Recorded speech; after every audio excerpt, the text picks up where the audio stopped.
Esta madrugada arrancó un operativo que combate la tala ilegal en la Ciudad de México.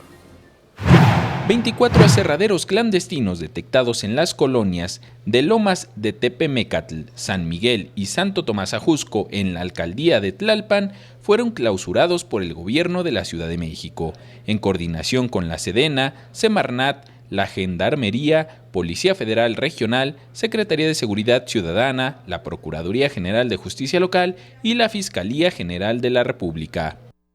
Se hizo un análisis importante de inteligencia en la zona para saber en dónde se está realizando la tala clandestina, y el operativo consiste principalmente en la intervención y la clausura de una cantidad muy importante de aserraderos clandestinos que hay en la zona.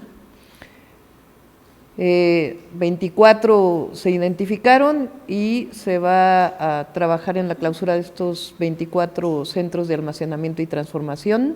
La jefa de gobierno afirmó que en los últimos 2 años la tala clandestina creció de manera exponencial, por lo que resultó impostergable la intervención. Añadió que se ampliará esta acción a otras alcaldías con zonas boscosas.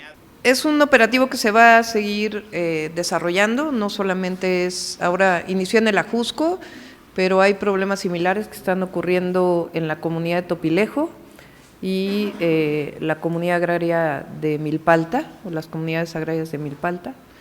Afirmó que la tala clandestina fue ocasionada por los intereses de la pasada administración y el abandono por parte del gobierno federal. Con imágenes de Javier Cordero, Enrique Muñiz, 21 Noticias.